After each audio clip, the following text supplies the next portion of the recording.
Sticking with the music or band analogy, we are a quartet. We were supposed to be a quintet, but the male background instrumentalist stuck with earth tones, while our lead singer went with the Technicolor Dreamcoat theme. It is wonderful to be with you all here today, and it is my pleasure to be joined by this incredible group of panelists here on stage with me. One administrative note, we were supposed to be joined by Randy Stamper, Vice Chancellor at the Virginia Community College System, but he was unable to join us. Thankfully, I read his chapter. I've been a big fan of the Fast Forward program for almost a decade now, and so I will try to chime in with some of those reflections and thread the needle as panelist moderator throughout. My name is Jake Edwards, and I've had the great fortune of working at social finance for the past 11 years. The majority of that time has been spent working in and around the topics that we're talking about today. What are the partnerships, policies, and funding arrangements that we need to make our education and training system work for workers and employers? Each of my panelists has contributed in their own way to that conversation and dialogue through different models and different innovations that they have brought to the field. I'm going to give them a chance to speak to that work and bring it to life shortly, but I'll briefly frame a little bit about that work before doing so. So they all have individual and unique models that they've set up in their own communities. Those models are different, but they share common features that make them high functioning and let them operate as a well-oiled machine. Those features include, first, working backwards from real labor market demand and bringing employers to the table from the onset. 2, working with public institutions and anchor institutions and working through public systems. 3, reimagining and redesigning financing arrangements that align incentives around student outcomes. And 4th, importantly, embedding an intentional learning agenda and continuous improvement mindset that is built upon data. But while these models are working and working well in their respective communities, scale remains elusive. Bringing them to the other 49 states, or the other 3,141 counties in which they're not operating, remains a challenge. And as such, they are part of a pattern that we unfortunately see with effective workforce development models, whereby we are rich in innovation, but tend to be poor in replication. And so, hoping that our conversation today can focus on what allowed them to be successful and how we can ultimately replicate and scale them across the country. So I'll briefly ask them to bring their life to work. But before I do so, I want us all to think about, and I want my panelists to think about 2 key questions. First, what were the enabling factors or the conditions that were in place that allowed these new models to ultimately be stood up and take root?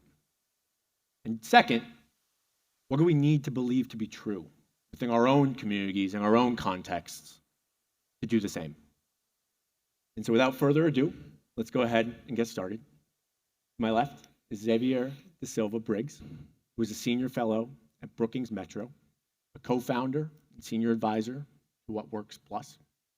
And he co-authored a chapter with Tracy Palangin, focused on how we really lean into this moment and address the current mismatch that we see between large-scale infrastructure investments and the workforce readiness needs that have to be in place in order to actually take advantage of those investments.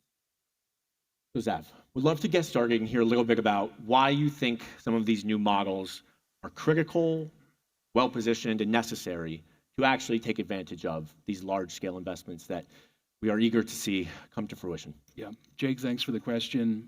It's awesome to be here. How are you feeling, everybody? Feeling great. Feeling good? There are a couple of reasons for which talent finance and the things we'll get into are exceptionally important for this. Let's call it infrastructure moment or big build, if you will. We've all seen those reports for years and years with the civil engineers, remember? They rate American infrastructure like D, D minus, D plus, or what have you. We've been starving our infrastructure, and not just our physical, but our care infrastructure and other kinds of critical infrastructure for a long time. few years ago, Congress, on a bipartisan basis, working with the Biden administration, made a big step forward to help make up for that and authorized spending on a level not seen since we created the interstate highway system in the 1950s. And by the way, most infrastructure funding is provided by states and localities anyway. It doesn't come from the feds, but the feds gave it a big old push, and we really needed that. And there's a lot of private sector finance too. So I promise I won't go all into how our infrastructure gets funded. It's a conversation for another day, but it is a big, big system, and it's a huge, important source of jobs in our economy beyond making our lives and our economy possible by supporting it all. Broadband, energy, water, transportation, all of that. The first and most important reason, Jake, that talent finance and a growing number of specific models tied to climate and infrastructure careers is so important is scale. I want to riff on your point about innovation and innovation when it doesn't grow for a second. Let me give you a number, everyone, to put this in perspective. Over the next decade, we estimate that we need 32 million new infrastructure workers. That's the population of Texas. Half that number, roughly, half that number is just to replace incumbent workers who are leaving the workforce, mostly aging out or for other reasons leaving these occupations. Many of these are building trades, but not all. It's a huge sector. There are lots of different kinds of jobs. And Jake, when I think about the urgency of scale and the urgency of building it in from the beginning, building in that scalability, I'm reminded of something that a partner said to me years ago. I spent some years as a funder. I served as vice president of the Ford Foundation. One of our partners in Latin America, when we were having a conversation about this same problem, why don't more innovations grow and take hold? He said, give us a little while. We've been thinking hard about this. And they came back, and I'll never forget the headline. They said, our region is a graveyard of pilots. Wow. Think about that for a second. Our region or our state or our city is a graveyard of pilots. None of us wants to contribute more of that picture, more of that scenario, I would argue. So when we think about some of the elements you heard about in the first panel, some of the things that define talent finance, the recyclable capital, the focus, of course, on outcomes, it is incredibly powerful for infrastructure careers and for dealing with this scaling issue for a couple of reasons. I'll be brief. Number one, our current systems are not just fragmented in ways that we're accustomed to in many sectors, but they're kind of built for a steady state, not building a big new talent pipeline and doing it relatively quickly.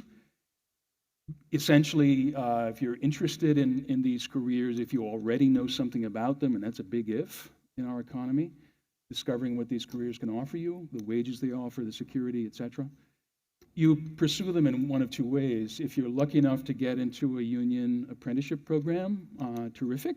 Many of those programs are extraordinary. They're very sophisticated. They're very well run. But lots of folks around the country don't have access to that or not immediately for reasons that have been well documented. Either there's not a union density in a particular part of the country or the upfront financing and access just isn't there. And so that leaves a second route, and it's what we know our folks often have to cobble together around the country. Put community college courses on your credit card, borrow from friends and family, somehow throw the money together to gain some skills. And neither of these on their own is adequate in a world in which we need a dramatically greater number of pre-apprenticeships, not just apprenticeships.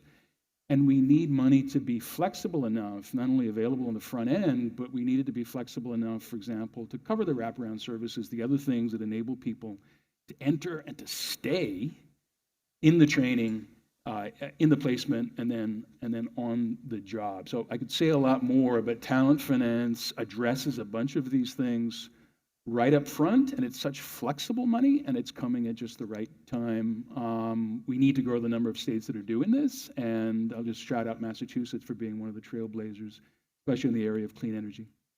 Amazing. Thank you. And a great segue to Ashley. Ashley, would love to hear some reflections on what you all had to do to actually come up with a structure that was different than the status quo, and how you were able to make that value proposition work to employers, and how you were able to translate that from just the Comcast engagement into the next wave of similar opportunities in Philadelphia. Great. Thank you, Jake, and I'm thrilled to be here as the lead singer with such esteemed backup singers. So Ashley Putnam from the Federal Reserve Bank of Philadelphia, and I will apologize in advance on behalf of myself and all of our Fed colleagues, because you will probably hear this disclaimer several times today. But I do have to start any speech I give by saying that my views here today are mine alone and do not represent the Federal Reserve System or the Federal Reserve Bank of Philadelphia. So with that said, I also think this is a key moment to say, this is the second volume of this book. We have been thrilled to be a part of this partnership with social finance since the first volume of this book.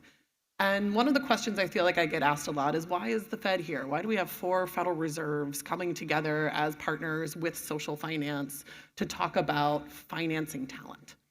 And one of those is one of our key mandates at the Fed is really talking about the labor market. We think about price stability. That's probably what you hear the most about at the Fed. That's what we see in the news. But really, that maximum employment mandate is something we have been exploring more and leaning into more and trying to understand more. And when, as Jake said at the beginning, when we started to identify this really started from research, right? At the Fed, we base ourselves in research and the data, and the problem were the numbers that we were seeing in the labor market.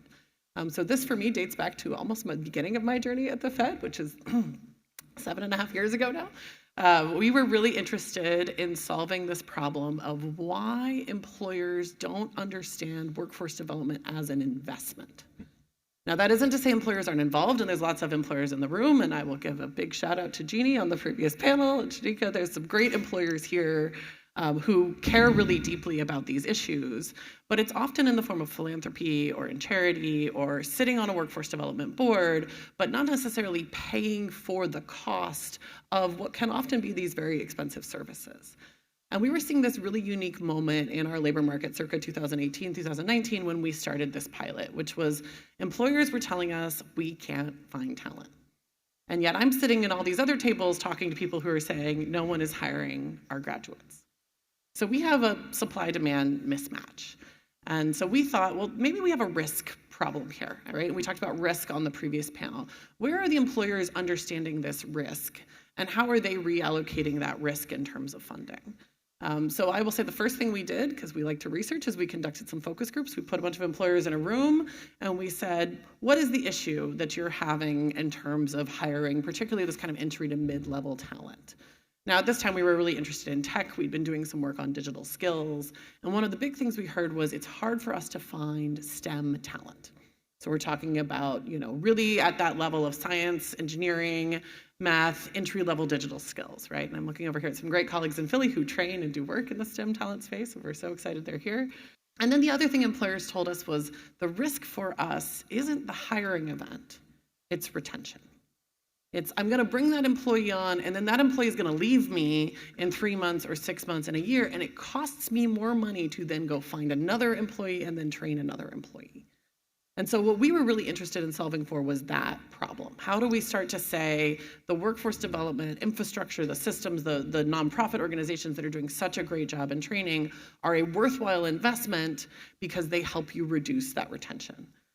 So we brought on some great partners to do this, one of whom is social finance, the experts in this work, and we said, how do we think about piloting something like this? And so I will say, I love your question about pilots and replication, because that is what our chapter is about.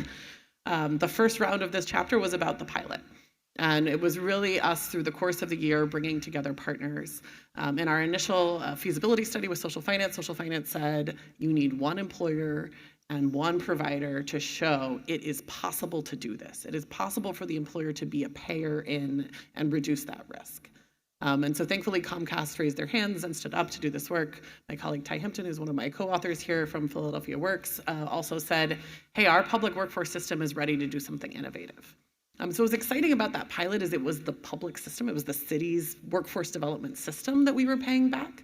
And that was something that was able to exist because of the pay for success dollars that exist in WIOA. And so it was a really unique moment where we were capitalizing on what existed in public bills and the public sector, and also some private sector interest. The other thing I will say, since you asked us what made it happen, we had a lot of just goodwill in this community. There were real concerns from the employer saying, hey, we really want to be a good community partner, to be a good community member. But there were also labor market conditions happening where they were struggling to find people. And so I think this is one of the things we find really interesting about these pilots, and the possibility of what it would look like if we got to scale is for employers to actually see that value add in retention. What is exciting about this chapter and what it's led to, and I know what we're going to get into more, so I won't go too deep into it, is we actually were able to see after the pilot, although we had some stops and starts because, of course, we did this work in 2019, and then, I don't know, something happened in 2020. I'm not sure if anybody's aware. So we had a little bit of a stop to the pilot as a result of the pandemic. But that pilot has now been shared with our colleagues at the Philadelphia Skills Initiative, who are actually taking that same model and replicating it in the life sciences sector.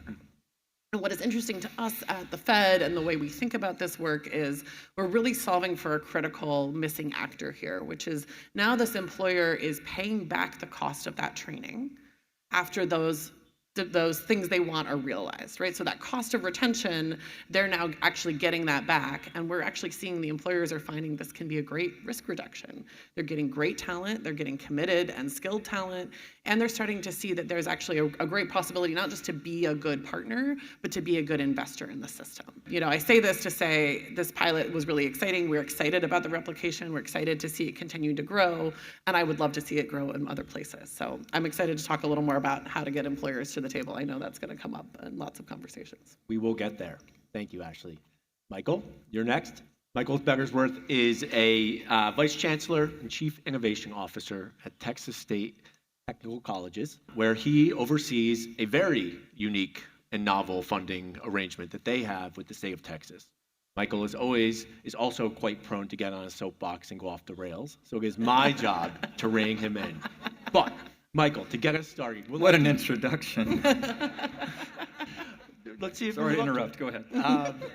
Michael, we'd love to hear a little bit about what operational infrastructure, what policy infrastructure needed to be in place for TSTC to actually succeed within the new funding arrangement that you all set up. And if you could bring that funding arrangement to life just briefly before you go into those enabling conditions, that would be fantastic. So the funding model at most of higher education, public higher ed, is funded based on enrollment. In Texas, we have a biennium. We only let our legislators get together every other year, which is great. Gives us time to pause and reflect. The state was so big when the distance to travel to come to the Capitol, we couldn't meet every year. So that's been in our benefit, I think. But the most of higher education is funded on enrollment. And in Texas, we would measure enrollment every other year on the 11th class day, called the census day. And that is the basis for all of the public higher education funding. Quite strange. It's like funding a business based on measuring inventory in a single day. So the funding model that we adopted in 2012 shifts this entirely to earnings. 60% of our budget is based on state appropriations. We're a public state college. We don't have property taxes, and we don't have a large endowment. So that state funding is our lifeblood. And the enrollment model incentivizes the wrong kind of behavior. It incentivizes putting programs out that attract students. Well, that's not our mandate. So the number one operational benefit that I think, in thinking about your earlier question and reframing it, is the mission of that college when they created in '65 in the throes of the Cold War, where the need for skilled technicians were really important, particularly in Texas with the space industry there. Very focused on workforce and economic development. The mission is very, very dedicated. It doesn't mention student in the legislative code for the whole college system. It's so strange. So that mission really gives it a focus. And the funding model is based on earnings outcomes. We look at the earnings that our students make after leaving the institution over a 5-year period. We use UI wage record, or unemployment insurance wage records, elected by the Workforce Commission. And from that, we measure the earnings of our students. Now, we include leavers. The reason is, if we only included graduates, we would instantly become a highly selective institution overnight. And that is not our mandate. So they have to complete at least 9 semester credit hours, the minimum number to receive an award. Once that's there, when the students leave and go to the workforce, they show up, about 75-80% we find in the UI wage record data. It's never going to be 100%. Some people leave the state or they go work for the government, or they work at a company that doesn't report UI wage records, a small independent contractor. So that's the basic fundamentals of the model. We are now paid on commission. 100%. If the student doesn't get a job, we literally do not receive payment from the state. What that does is it shifts the culture dramatically to focus on, are our programs well aligned? Since implementing the program, we shut down 20 programs, 20-degree programs. Some of them were very popular. We shifted some to other colleges because they served a need that was still relevant to the economy, but was outside of our scope and mission. So the first thing, though, to your question, the operational component, that focused mission on workforce training at our institution enabled us to have a 100% focused funding model without any asterisks. So most of the funding models have, well, you get 10% for this and 5% for this, and it dulls the blade. Having an absolutely somewhat draconian model forces us to really align without compromise. So that would be the first part. The mission, and that mission enabled us to have a model that didn't have any compromise. The second part are the data. We're measuring outcomes. So we have great data on enrollment, persistence, graduation. Of course, it's all our own data. How do we get earnings data at enough of a granular level to manage hundreds of program offerings around the state? So if I have a welding program, we train a lot of welders, thousands. Well, I have that in one location, but I have multiple campuses. Each one of those is unique in terms of its operating, its equipment. So we standardize a lot of it, but there are dynamics that are unique to that program. So we have to be able to look at earnings outcomes, location, program, and this is very in the weeds, but for any policymakers here, it's really important. It's got to be at a 6-digit zip code level. I can't believe I said that. It's so boring. So boring. But the college scorecard was fantastic but it was at a 4-digit zip code level. I can't operate with that. Imagine you're a car dealership and I have all of these kinds of trucks and all of these kinds of cars or SUVs. And the level of sales data I have, I'll use some business terms, is at that level of detail. Now, how am I going to manage, the various product lines that I have at a 4-digit at a high level? We've got to go detailed. And the Workforce Commission in our state collects UI wage record data. And we have a contract where we share that data with us. We're also a state agency. The most important part of that data, though, isn't getting it out necessarily just to the public. It's getting it to the program chairs that are managing the program. So we created dashboards for every program. And you can picture a quadrant, and placement rate, or found working, and earnings. And we scatter plot them. And if you're in the bottom left quadrant, you better move your dot. You're right, because we're going to call for you. The other component is benchmarking. So earnings data vary greatly by occupation, obviously. Nursing and machining or welding or pilot, they're very different. So we have to have benchmarking that's accountable. That means we have to have earnings data for other institutions. So that is the second most important enabling component. And it's one of the things with recent legislative changes and happenings that is kind of a turning over at the moment. So at a federal level, changes with the scorecard, I think create some unique opportunities, which I hope we can talk about more today. And then at a state level, some states have what's called enhanced UI wage records. Oh, it's so boring, but it's so important. And Texas recently passed legislation that will give us actual job title, zip code of where that person is working. And all the privacy concerns around this are they're very good on controlling and grouping data together so we cannot identify an individual. But now we can look at career progression, earnings levels, and outcomes at such a degree to measure the quality of our programs. That will give us, as the operator, the provider of these programs, with that mission, the ability to really align our curriculum. We're financially incentivized to do so. We're legislatively mandated to do so. And then I think most of the people that, I'll say all of them, that are teaching our students are impassioned about the success of their students.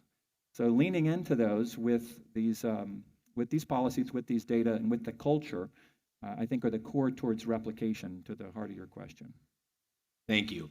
So now we'll do some quick round robin with a few general topical questions. But the first one that comes to mind is, how do training programs, colleges, workforce boards, how can they stay agile to the rapidly evolving needs of employers and the rapidly decreasing half-life of skills and the need to ultimately have refreshed curriculum, refreshed programs?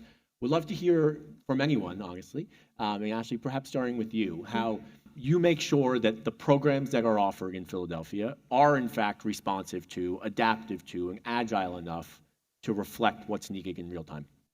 I have a great anecdote here that I always love to reference, which is actually not from my time in Philadelphia, but I think really tells us, and then I'll talk a little bit about the program, how slow the public sector is to adapt. So prior to this role, I was at the mayor's office in New York City, sitting over our workforce development funding. And at one point in time, we sat and we disaggregated all of the different things that we allowed you to get training for. You actually could get an ITA voucher, and you could take that voucher and go get this training. And one of those things included typewriter repair. We're giving people training to do typewriter. I mean, maybe it exists still. Maybe we have some antique typewriter collectors. I don't know. It could be a really interesting skill. So there's definitely a case here where the public sector does not adapt as quickly as the skills are changing. And to be honest, we're in an extremely accelerated market when it comes to technical skills and tech skills. I don't even know half of the things you need with AI and automation and how quickly they're shifting.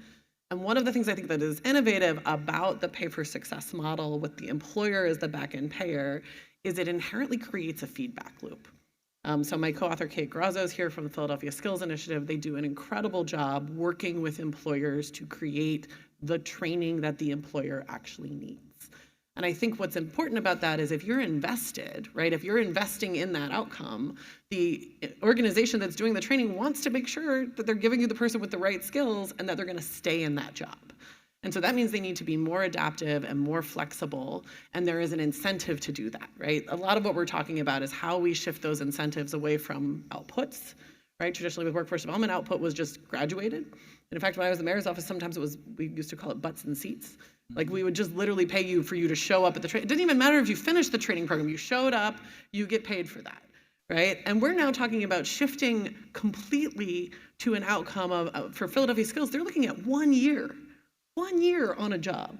That's a really different kind of incentive in terms of what the training program needs to do, the level they need to be at, and the communication they have to have with that employer.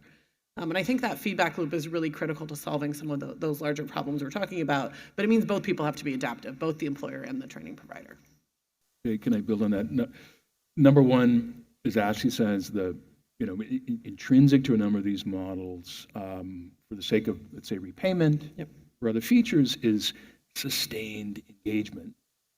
So on one hand, ensuring the kinds of outcomes that expand on that interest that employers have in reliable, highly equipped employees, and as much as possible, folks who can continuously build skills as job demands change. Quick example, we think white collar, blue collar, we quickly need to we all know this on some level, outgrow some of that rigid thinking. It's not just about the coming of AI, of course, and upending lots of different occupations. It's that a ton of different roles that we've thought of as mostly manual, to be blunt, involve all kinds of technical skills now, and digital technologies, and increasingly sophisticated ones. Not necessarily coding per se, but the use of all kinds of digital technologies.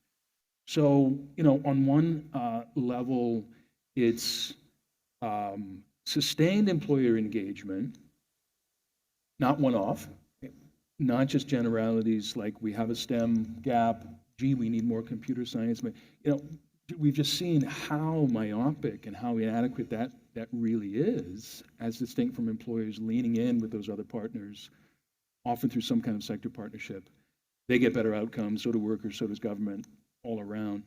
The other thing I would stress, though, Jake, is, and speaking for a larger group here now, Tracy and I do not spend time in the chapter, please be reassured, saying America should be Switzerland, even if it's tempting some days to say they do a lot of things well over there, the sustained engagement, the win-win, the skin in the game by these multiple stakeholders. not just relying on very siloed programs and lots of taxpayer subsidy, not necessarily for the outcomes that we need, et cetera, et cetera. What we talk about getting from here to there, having some of the same functions and strengths, working from where we are to where we can be. And I'm ending on this to say, we at Brookings see many forms across the country. Sometimes it's a drive in a state to dramatically expand work-based learning and apprenticeships and reform K through 12. But that spurs the creation of industry associations, sector by sector. And then that becomes a magic, sort of holding vessel for having these sustained conversations, which makes it possible to do what you just said, not just scale things, go to the legislature and other partners and talk about the resources and the rules so that this can be a new normal and working on a very large scale, but also so there's that feedback continuously as skill demands change. And we think about much more lifelong learning and much more adaptive industries and training and support systems to support them. This is a high stakes question for you. Your funding is dependent upon TSTC's ability to adapt, stand up new programs. How do you all think about the structures or the capacities you need to have to do that? And what enables that? I mean, if we're training a welder or an HVAC technician or a pilot or any of those things, and we're training entry level, this is fairly not complex. One, hire really good experts from those industries that know their craft and their trade, resource them with the equipment, laboratories, and facilities that they need to get their job done so they can pass their craft on. At a basic level, I mean, this is not super complex. Industry advisory groups, we have 7,200 or so industry partners across the state, some of them outside of the country. And then we have industry advisory groups that get together, obviously, and review curriculum on a cycle. It's a good practice. For the more advanced skills that are changing, so I'll give you an example. Not all the skills that are needed are in the job postings. I don't know if everybody's figured that out after scraping job postings for decades. Let's stop that. Okay. There's a very weak signal in job postings to get skill requirements. ONET, Pam's here, has been a great resource in capturing lots of data as well to provide, I think, base level explanations of knowledge, skills, and abilities and competencies. Then there's the sprinkle on top, which are all the competencies that are changing, that are there. When we're training somebody for an entry-level position that has zero exposure in the past, we have a certain amount of foundational knowledge that has to be conveyed. Our machining program, I was really struck by what touring a program, and we had sand molds with an American Eagle where people were pouring molten metal into a sand mold. Right? Who does that on the job? Well, very few people do. Why are we teaching that? To teach basic core principles and involved in shaping these materials. Well, that goes all the way up to 5, 6-axis, crazy intelligent systems. So I think at a base level, if we're talking entry-level occupations, it's hiring really great faculty, giving them the right equipment and competencies and support structure around it. For the more advanced and keeping track of what's coming, we've developed some technology. It's called Skills Engine that we built inside the college. And we use it in varying degrees to do validation of competencies and skills with a broader range of employers. Getting everybody to come sit in a room to do what used to be called a DACM, where they literally put skills on a wall. And I see some heads nodding. That's a great way of doing it. It's very laborious. So a mix of technologies and a mix of good ontological structure in your curriculum. We have 50 instructional designers managing 900 technical courses. Each course has 6 plus or minus 3. I know this, and I'm not the curriculum guy, but this is so ingrained into our quality. 6 competencies plus or minus 3 in learning objectives. The taxonomic rigor of maintaining an inventory and quality is really core and is really key. The other indicator is your earnings. If you see your earnings going down relative to others, you know you've got a quality issue, or your placement rate starts to drop. So I think it's a mix of steering those different elements. Since implementing the funding model, our appropriations have gone up dramatically. I can't remember the number. Read the book. It's in there. It's gone up quite a bit. We've taken, out of the gate, we took about half of that and applied that to salaries in faculty to increase our pay for our faculty, because we're competing with industry for that HVAC technician that needs to come here and turn this down. Oh my goodness. Is it not cold in here? Okay. So it was much warmer at 8 a.m. So we took a lot of that and invested in the compensation for our faculty. We're competing with industry to keep top of the line instructors in these classrooms. So I think you invest in quality and then put the accountability standards around it. The best real-time labor market data doesn't come from a browser. It comes from talking to an employer. Okay. Couldn't agree more. We're going to do a lightning round, and then we'll save a few minutes for questions. So have your questions ready. One piece of advice or guidance for folks in the audience who want to create something new, something innovative, something that dismantles and rebuilds a better model relative to the status quo. What would you provide? We know states hold a lot of the cards. I didn't even tell the stories about, governors who are issuing executive orders around some of this stuff and trying to move their states into a new, sort of more of agile place. Those signals from leadership at that level are tremendously important. I think we've outlined, the elements of the sort of the selling points, just how many benefits accrue from thinking about outcomes and investing in them in this way. But state leadership needs to get that signal and then send it down the line. I can't tell you how many infrastructure people I talk to across the country who sort of say, I'm hearing this over here, but I'm still just running capital projects. I do what I do every day. I don't have the bandwidth to take on one more thing. They need help, and they need expectations that empower them to be a part of these solutions, and that often takes a signal from the top for the usual reasons. Executive champion. Yeah. Ashley? I think fundamentally innovation is about partnerships. It's about finding really good partnerships, but about people, right? And so really starting at the core of how do you build those partnerships? How do you think about sharing risk? How do you think about where the funding is going and where it should be going? I always say this, and I think this is a great opportunity to remind folks, part of what we're shifting here is a mentality, right? We saw workforce development for a long time as charity. We see a lot of workforce development investment coming from philanthropic arms of private sector companies. This is really about shifting this is an investment. Right, we're talking about talent. Workforce development is something worthy of investing in, and there are returns on that investment. And I hope in reading this book that is one of the few takeaways you can get there. And then we can really start to think about how do we build those partnerships that scale that investment. Because we know I always say there's a little bit of a free rider problem here, right? We have employers telling us I want this really skilled STEM program and I want this really particular graduate, and then the workforce system and the public system are putting a lot of dollars into getting us that person. And so the question is, how do we really, really partner? And not just in theory and not just sitting on a board, but sharing risk, sharing funding. Some of that starts with people, but a lot of that starts with shifting that mentality to understand that this is something that is worthy of investing in, and there are real measurable returns to those investments. Round us out, Michael. Yeah, if we're talking about outcomes, then we need to not confuse them with attainment. We need to not confuse them with attainment, particularly with workforce. Some of the legislation that has passed that's dubbed as outcomes funding is really, oh, they cut my mic off there. I like that. Make good trouble, Michael. Gosh. The second component is mission. Say what you mean when you say attainment. You mean just attaining completion. A credential? Yes, Yeah, attaining a credential. right. I mean, who determines what value the credential has? Just by its zip code? No, the earnings. You have to have earnings. You've got to have earnings. I mean, you have to have longitudinal earnings, and you have to have benchmarking to compare those to make it regional and topical.